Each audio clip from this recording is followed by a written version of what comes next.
And we're going to talk tonight and continue our teaching with the power of assumption. The power of assumption. And it is the will of God for you to come into the purpose of God. Can you begin reading that for me in St. John chapter 1 and verse 1, Prophetess Kelly? In the beginning was the Word, and the Word was with God, and the Word was God. Continue on. The same was in the beginning with God.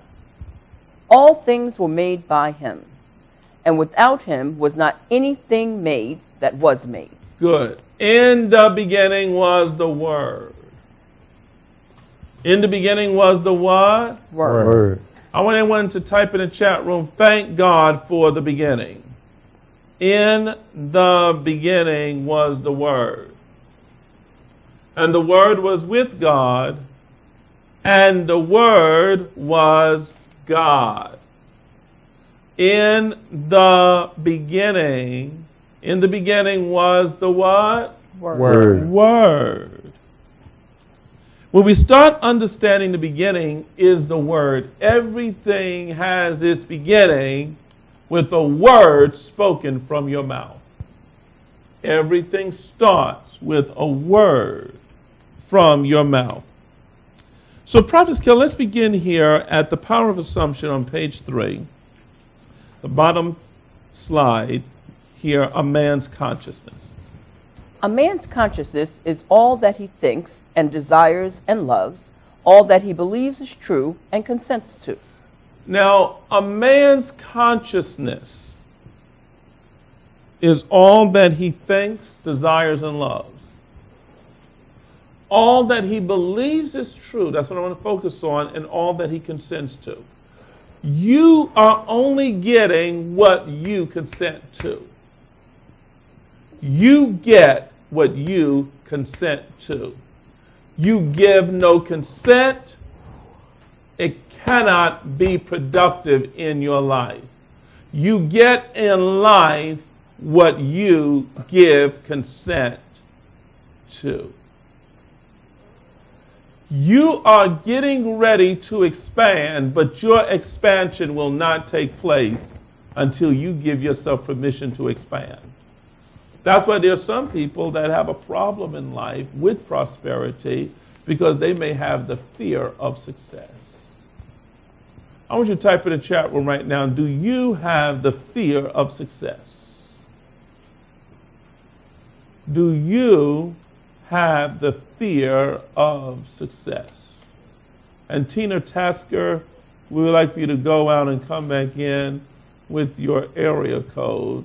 Also you, Trinsa Matthew, as well. Okay, do you have the fear of success? Because, you know, a lot of times there are people that can't move forward because they fear their loss at a higher level. In other words, I'm with all my broke friends all of my life, and now that I can see that I'm about to come into a great paying job, I am now finding out I can't hang out with my same broke friends that are not trying to do anything or empower their lives. I am fearing my loss of those people whom I love. I want to still stay with them, so what happens? You sabotage your success so you can still be able to hang out with your friends. The fear of success. Okay, read the next point. A change of consciousness is necessary before you can change your outer world. Wow. A change of consciousness is necessary. What would you say about that, Prophet Thompson? A change of consciousness is necessary before you can change your outer world. You know, Master Prophet, that is so literally true, because you know what? Until the consciousness change, then the destination can never be different. Woo! Prophetess Deborah Jordan, let's take that shot down there. This is the last month she can be 49. I want to make sure I set the record straight. This is the last month she is able to say she is in her 40s. She is getting ready to become the youth of old age. The youth of old age. This is the last month.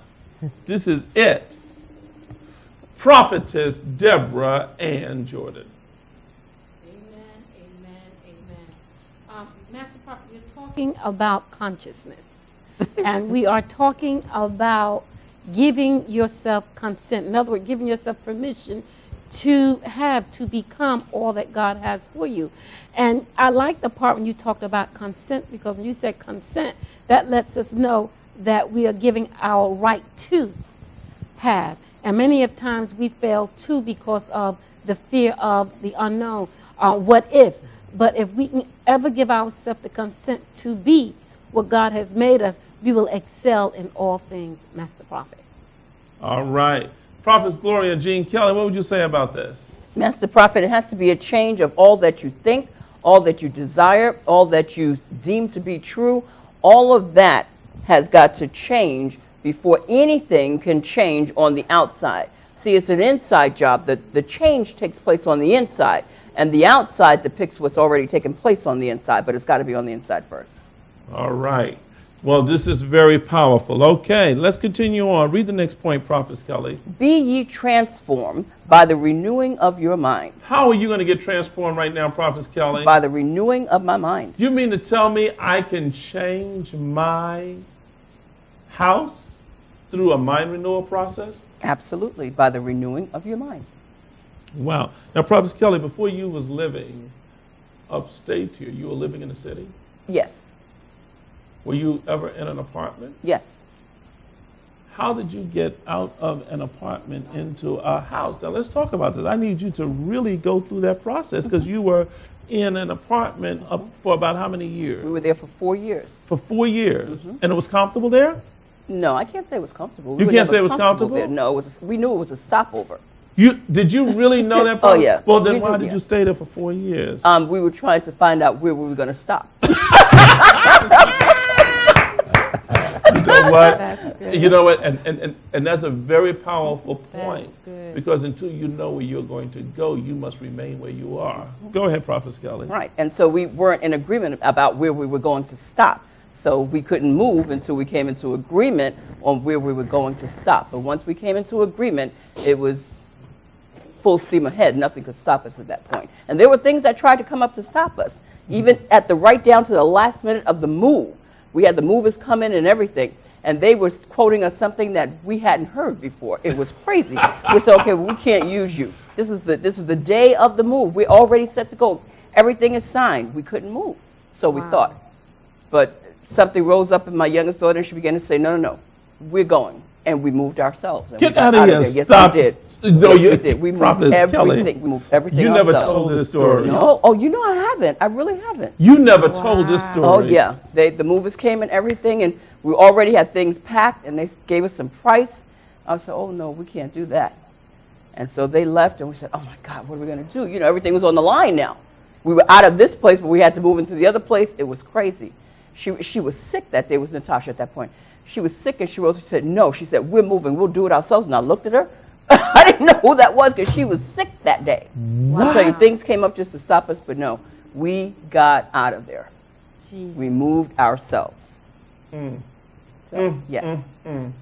Wow. So the question came, even at the last minute, do you really, really want to go? Oh, yes. Wow. Absolutely.